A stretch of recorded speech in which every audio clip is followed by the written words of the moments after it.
Thank you. We'll bring the meeting of the Senate Appropriations Committee to order.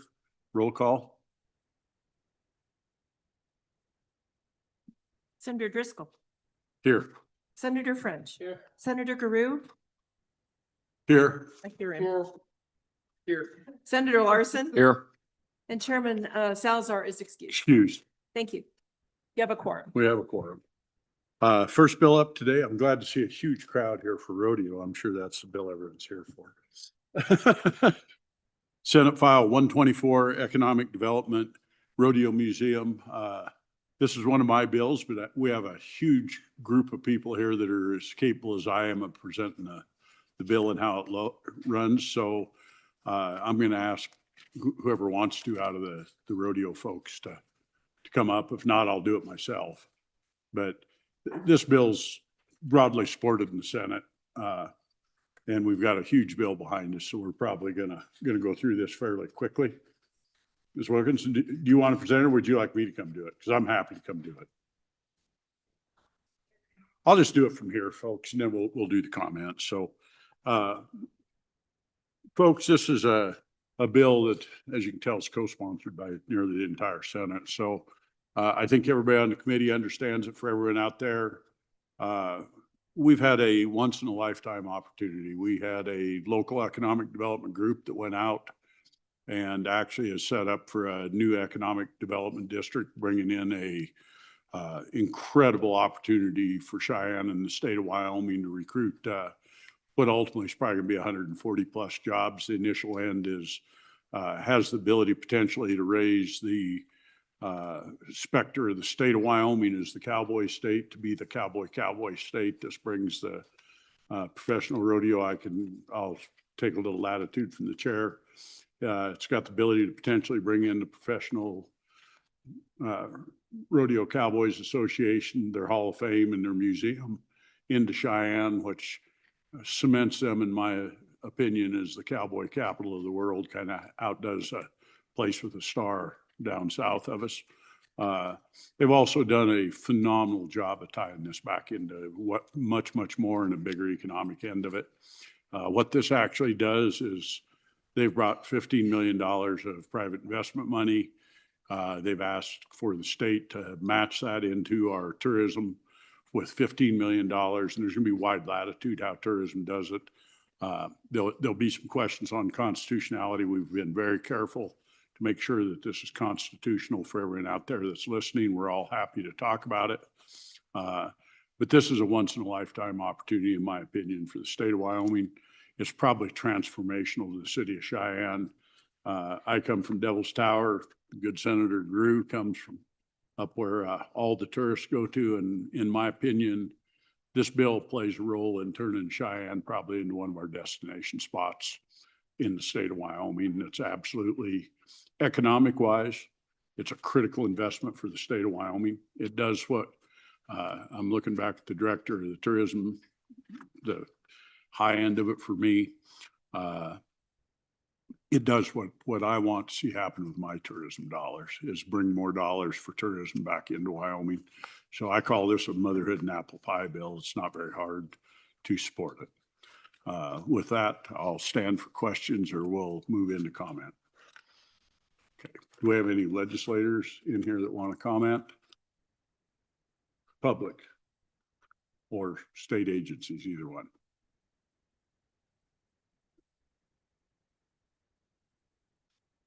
Proceed.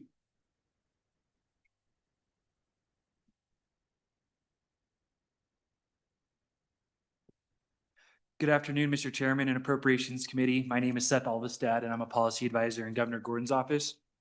The governor sends his best regards and appreciates your work towards making the relocation of the PRC headquarters and Pro Rodeo Hall of Fame and Museum of the American Cowboy to Wyoming a reality.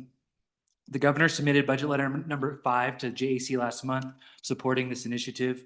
In that letter, he stated that he understood the legislature may be considering sponsoring a bill to accomplish the same appropriation, and if it met the single purpose provisions of Wyoming's constitution, he would proudly sign it into law pending review.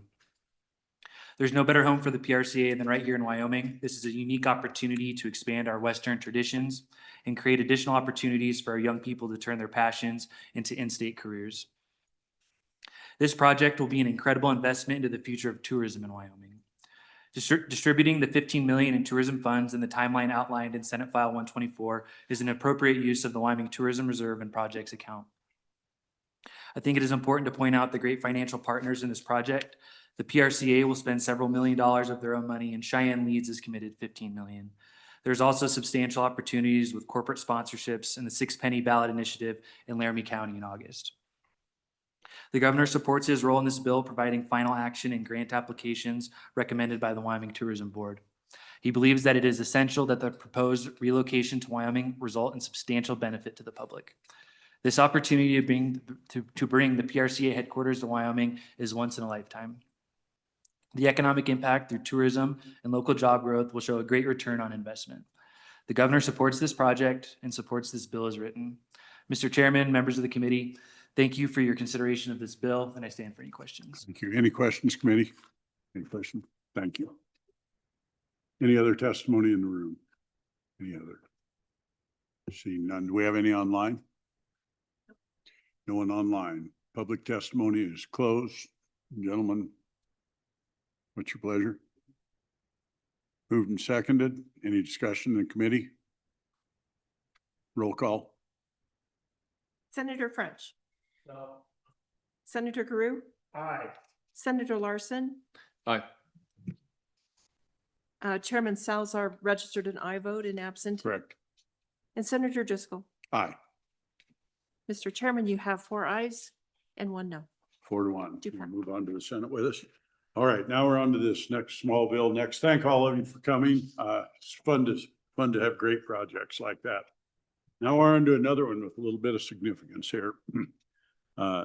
Next one is Senate File 81, K-12 Public School Finance number 2. This is kind of a light little bill of 105 pages. So, which one of the three of you'd like to go first? Mr. Wilmarth? Mr. Vice Chairman, Matthew Wilmarth, also Senior School Finance Analyst. I'll start off and I'll let Senators Rothfuss and Brennan fill in any gaps. You're hearing this on re-referral, so I'll try to keep the policy comments related to the appropriations and funding aspects. If there's any other questions, I'm happy to address those. From a high level, the bill as introduced provided an increase in funding to K-12 public education over the next 2 years of approximately $157.1 million. It increased teacher salaries 12% in the model. And when you compare that to actual paid teacher salaries in school districts to this school year, it represents a 4% increase. It forwards primarily almost all of the consultants' recommendations as part of the work of the Select Committee on School Finance Recalibration, this interim. And this bill is that product that was brought forth from that committee. The recalibration process is a statutory charge under Wyoming law and has been directed by the court, the Wyoming Supreme Court, to take place not less than every 5 years. There are some larger policy considerations that are tied to appropriations in this bill, and I'll kind of walk through that. One is a mandate to require each school district. There's 47 school districts that do not participate in the state of Wyoming employee group insurance plan. That policy is forwarded in the introduced version to take effect no later than July 1st of 2027 or fiscal year 28. The Standing Committee amendment modifies that by 1 year. It delays it for 1 year, but still requires that mandate. So, Mr. Chairman, in terms of appropriations and the funding, I kind of talked to the larger aspects of the bill that it increases funding for K-12 education. The Standing Committee amendment made substantial changes to the bill in terms of funding. It increased overall for the 2 years, $70 million from the introduced version. So over the next 2 years, school districts will see an increased funding under the Senate Education version of $228.1 million. It would be an increase of $113.1 million in fiscal year 27. Or sorry, 115 million in fiscal year 27 and 113.1 million in fiscal year 28. That represents again a $71 million increase over the current introduced version.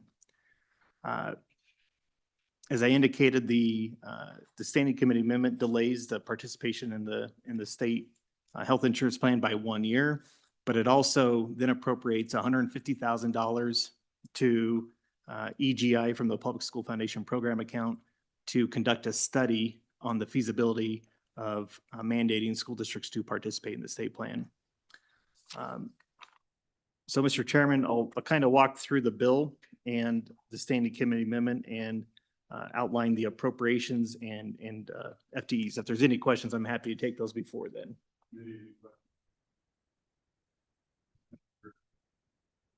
So this is the standing committee, and it's that 88 million you were just talking about is on page 7, line 39. That's what you were talking about there? Want to make sure I had the right spot. Yeah, Mr. Chairman, Senator DeGrew, there's a good point. There's two things going on there with the standing committee amendment. Page 7, lines 17 through 28. That's the $150,000 for the study on the feasibility of mandating school districts to participate in the state plan. And then on page 7, lines 37 through 47, and then on to page 8, line 4, there is a provision in the introduced version to allow borrowing authority from the LSRA for the state funded health fund. In the event that school districts coming onto the plan, there was insufficient funding from the premiums that they would pay, that EGI could borrow from the LSRA to cash flow expenditures. This amendment cash flows the EGI fund, if necessary, from the School Foundation Program Reserve account, rather than borrowing from the LSRA. Okay. Thank you, Mr. Chairman.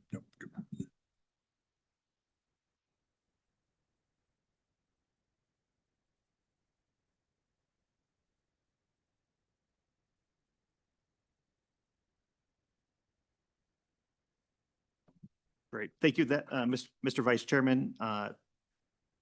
Page 97 of the bill, this starts the appropriations of the bill. Section 8 contains a $500,000 appropriation to continue the select committee for one more interim. This funding will pay for the per diem and salaries of the committee, as well as any additional consulting costs related to the study. There are certain aspects of the recalibration effort that are going to continue to carry over that the committee did not have time to address. Page 98, section 9, there's a $20.5 million appropriation. This appropriation deals with paying off prior purchases and leases of school buses that have already occurred. Under current law, Wyoming school districts are reimbursed 20% of bus purchases over a 5-year period. This pays off the remaining amounts that are owed to school districts, and the bill itself modifies law to just reimburse school districts for those bus purchases in the year that those occur, as opposed to over a 5-year period. That's the purpose of section 9, subsection A. Subsection B on page 9. On it, it's Yep. a little bit off the rabbit hole, I said. So we pay these off. Are the districts still in control of the school buses? And I have not reviewed the bill. I'll be honest with you. I didn't get it done. Does this put the state in charge of buying school buses and doing it, or does the districts maintain their control? Mr. Vice Chairman, school districts are still in control of owning and purchasing those buses. What still maintains within the statute is that the Wyoming Department of Education establishes a base price of a bus or various buses, depending on the type of the bus. If a district wants to exceed that base price for certain enhancements on that bus, that's at the cost of the school district. The state will not reimburse that. Very good. Thank you. Mr. Chairman, or Vice Chairman, on page 99, subsection B on lines 8 through 21, this is that large appropriation to pay for the entitlement school districts and to pay out those costs to school districts. This is increased in the standing committee amendment on page 6, lines 8 through 10. You can see the $216.5 million is increased to $229.5 million. Mr. Chairman, also on the standing committee amendment, we insert subsection C after on page 99, line 21. This is a $20 million appropriation for dual enrollment programs that school districts participate at Wyoming community colleges and the University of Wyoming. The committee inserted this subsection and a grant program before this on, I believe it's page 3, starting on line 19. There's a provision that's been added by the Senate Education Committee to establish a grant program to reimburse costs to students or to the school districts for students participating in dual enrollment programs. This $20 million will be a recurring biennial appropriation. If the $10 million per year is insufficient, amounts will be prorated to school districts on a credit hour basis. Mr. Chairman, or Vice Chairman, the next amendment is on page 102, line 12. This corresponds to the discussion of Senator Grew and the $88 million appropriation on page 7 of the standing committee amendment. As the bill was introduced, it provided a provision for EGI, Department of Administration Information, to borrow from the LSRA in the instance that cash flow is necessary to cash flow school districts coming onto the state plan.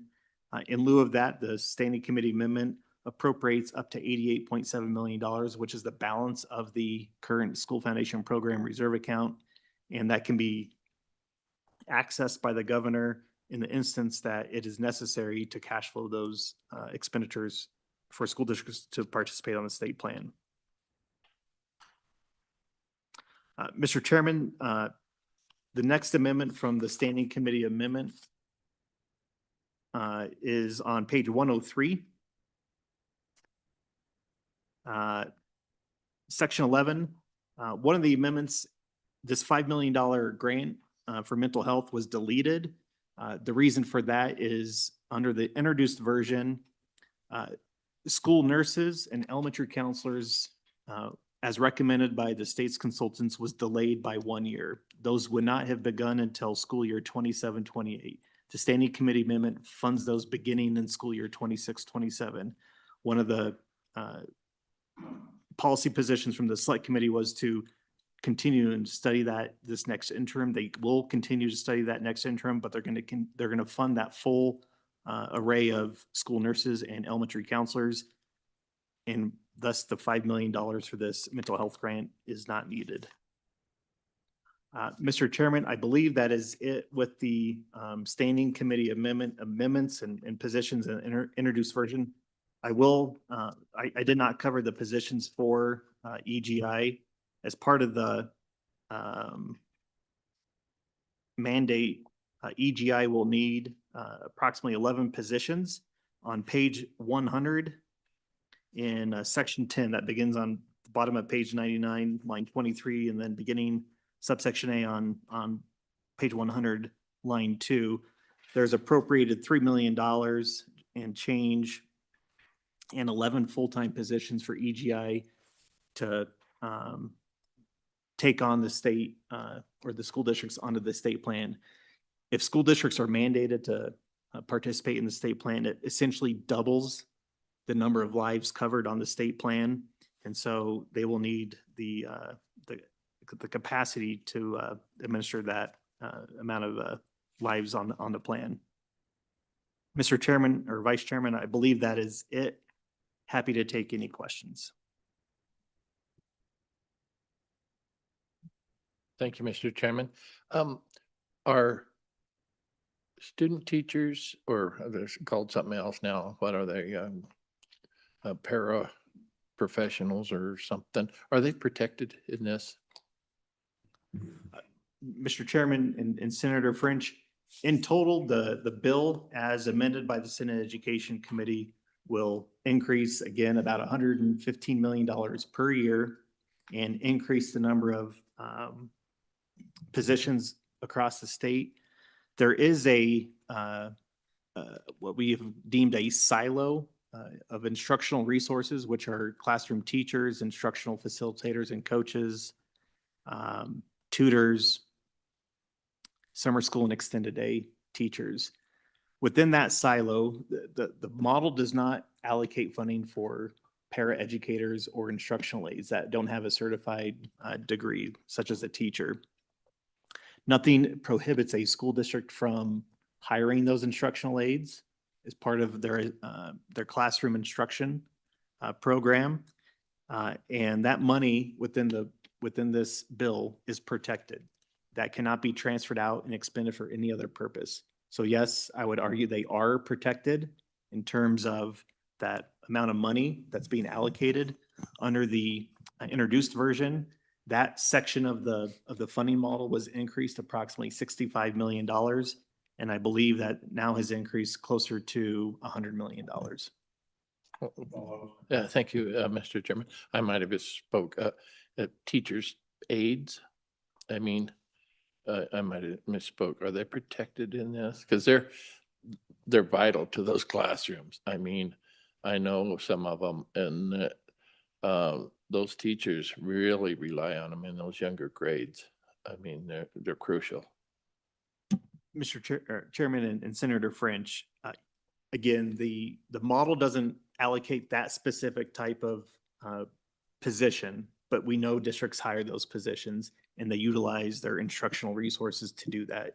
And so there's a provision within the definition of instructional resources within this bill that indicates that districts may hire those instructional aides or referred to as paraeducators for that purpose. And so that funding for those types of personnel are protected.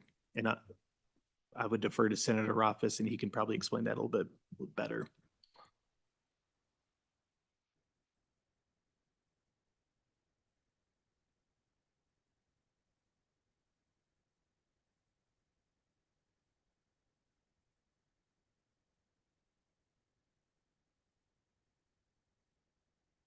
Accomplished. I certainly didn't expect you to get where you're at, and I think it's pretty proud of you to get there. So, Senator Rothfuss, you have the floor. Mr. Chairman, we're just here to answer questions. Honestly, Matt walked you through all of the finances. And so I would just say that I agree with you that I appreciate the unbelievable effort of our staff to put all of this together. It was Herculean and it's appreciated. Senator Brennan, do you have any comments before we turn you to questions? Thank you, Mr. Chairman. I'll just reiterate what was said. We really appreciate Mr. Walmart, Mrs. Hychak on what they have done in just aiding the whole recalibration process, and the committee worked really hard. And I think what we've brought to you is a very well thought out bill that really makes the priority the teachers in the classrooms. And when you look at that funding number, that a lot of that is money that's going to go directly to students in the classroom and where it really needs to be. Committee, any questions? See none. Do we have any other legislators wish to testify? Members of the public? I'm sure there's some back there. Does anybody want to testify? I see none. Do we have anybody online? Could you?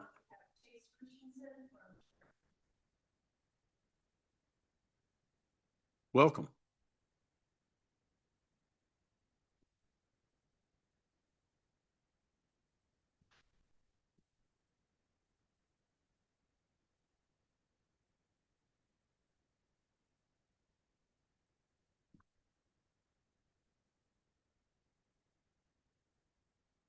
Not seeing anybody.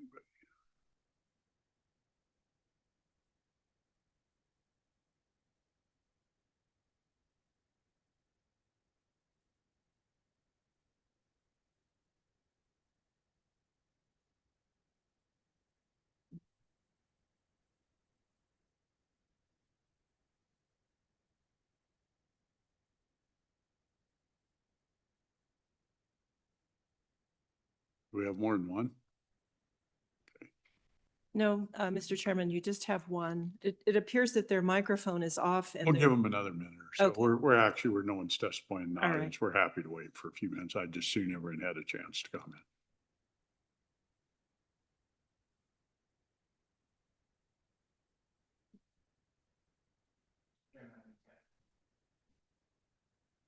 Thank you, Senator Ross. They also could call in on your phone and we could do it by audio if we're having a hard time as well.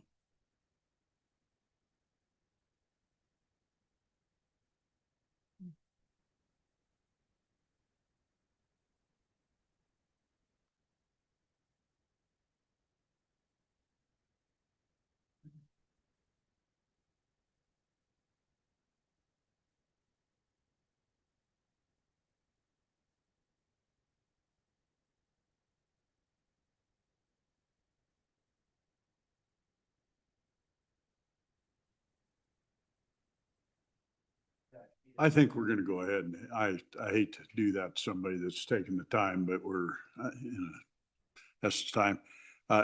Last chance for any public comment. Public comment is closed. Committee. Bill has been moved. Second. Second by French. Discussion or amendments, committee? Senator Drew. No amendments, Mr. Chairman, just a comment. And just like you said, I know this has been a heck of a project. I know it's still got a ways to go. But judging by the fact that my phone didn't blow up with school board members, between the time I sat down and the time we're about ready to vote, I consider that a good sign. So that doesn't indicate happiness. It just maybe indicates that they're having lunch. I don't know, but no, I think that I've been told that they're getting there. There's a few things they'd like to discuss, but I know our board was really concerned about some items, and I know that that the committee took the comments to heart and did their best work, and I think a lot of people have it's ratcheted down a little bit, and so I'm looking forward to this moving forward through the process, see what the body thinks. Thank you. Further comments? Further comments? No amendments? One last time, thank you folks very much. And thank you for everybody in the crowd for being expedient on it. So roll call. Roll call vote on Senate File 81. Senator French. Aye. Senator Guru. Aye. Senator Larson. Aye. And Vice Chairman Driscoll. Aye. And we'll leave the vote. You'll open. have. Chairman leave it- Salazar did not leave a All vote right. on this one, and we'll leave it Now you open. have If he 4 chooses not to vote, it'll be a 4-0. Otherwise, he'll have a chance. I hesitate for the public out there to ever deny a chairman a chance to vote, but he may not. Thank you. Thanks, everybody.